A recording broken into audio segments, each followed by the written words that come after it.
ایک غریب لڑکا شہروز حجام کے پاس گیا۔ داڑھی کٹوانے کے بعد بوڑھے حجام نے 500 روپے مانگے۔ شہروز پریشانی کے عالم میں کہتا ہے کہ انکل جی اللہ اللہ کریں، میرے پاس تو بس 200 روپے ہیں۔ بوڑھا حجام اکتاتے ہوئے لہجے میں کہتا ہے کہ کسی سے جب کام کرواتے ہیں تو دام پہلے طے کر لیا کریں تاکہ بعد میں کوئی پریشانی نہ ہو۔ شہروز بے بسی میں کہتا ہے کہ آپ کے لیے 500 روپے کچھ نہیں ہوگا، مگر میرے لیے بہت زیادہ ہے، میں ایک اسٹوڈنٹ ہوں، مہربانی فرمائیں مجھ پر۔ حجام کی اکتاہٹ اب غصے میں بدل گئی اور وہ کہنے لگا، تم غریب ہو تو امیر زادہ میں بھی نہیں ہوں، شام کو مالک آ کے مجھے ذلیل کرتا ہے، لہٰذا تم مہربانی کرو۔ شہزور بولا، ٹھیک ہے انکل، آپ یہ 200 رکھ لیں، باقی 300 میں بعد میں دے دوں گا آپ کو۔ حجام نے آگ بگولا ہو کر شہروز کا موبائل فون اس سے چھین لیا اور کہا کہ سارے پیسے ادا کرنے کے بعد موبائل واپس لے سکتے ہو۔ شہروز پریشان ہو کر ہاسٹل کی طرف چل دیا۔ راستے میں شہروز کے دوست اسے ملے۔ بائک کھڑی کرنے کے بعد ایک دوست نے پوچھا کہ ارے شہروز میرے یار کدھر جا رہے ہو؟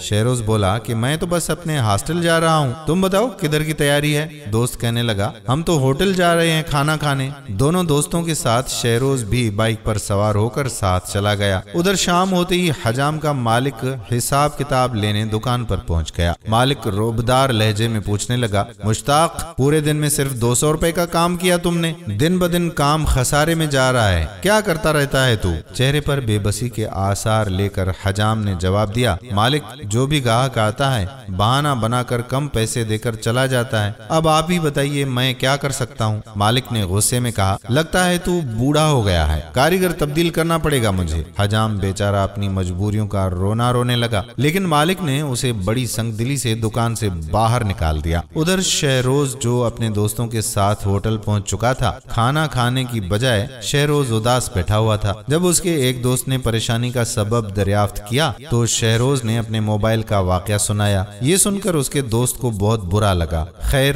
وہ شہروز کو تسلی دیتے ہوئے کہنے لگا کہ تم آرام سے کھانا کھاؤ، پھر اسے دیکھ لیتے ہیں۔ اس کے بعد وہ اس دکان پر پہنچے، لیکن وہاں تالا لگا ہوا تھا۔ شہروز کے دوست نے اسی فون پر کال کی جو حجام نے شہروز سے لیا تھا۔ تعارف کروانے کے بعد حجام نے اپنے گھر کا ایڈریس دے دیا جہاں شہروز اپنے دوست کے ساتھ پہنچ گیا۔ تھوڑی دیر کے بعد شکن زدہ چہرہ لے کر بوڑھا حجام بھی وہاں آن پہنچا۔ فون واپس کرتے ہوئے حجام نے معذرت کی کہ مجھے مجبوراً ایسا کرنا پڑا۔ شہروز کا دوست بولا کہ بزرگو آپ کو یہ زیب نہیں دیتا، اس حرکت کی وجہ سے آپ پر پرچہ ہو سکتا ہے۔ حجام نے بے خوف ہو کر کہا کہ بیٹا تم کروا دو پرچہ، تمہیں پتا بھی ہے میرے دکان پر کتنے لوگ آتے ہیں اور پیسے دیے بغیر چلے جاتے ہیں، اور مالک مجھے طرح طرح کی باتیں سناتا ہے، آج تو اس نے مجھ سے دکان ہی چھین لی، اب آپ بتاؤ میں جا کے بھیک مانگوں؟ یہ سن کر شہروز نے معذرت کی اور تسلی دیتے ہوئے کہا کہ بزرگو آپ فکر نہ کریں، کچھ دنوں میں میرا اسکالرشپ آنے والا ہے، میں آپ کی دکان آپ کو واپس دلوا دوں گا۔ حجام بولا،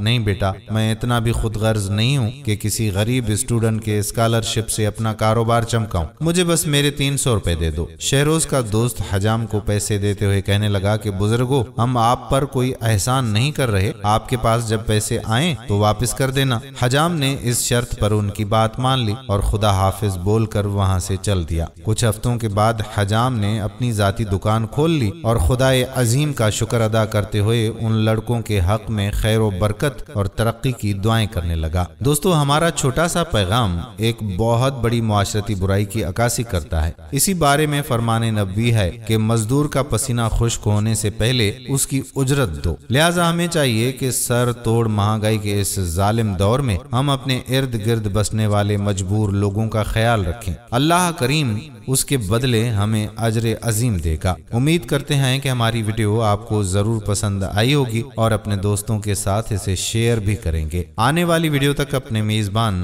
قادر بخش کلہوڑوں کو اجازت دیجیے۔ اللہ حافظ۔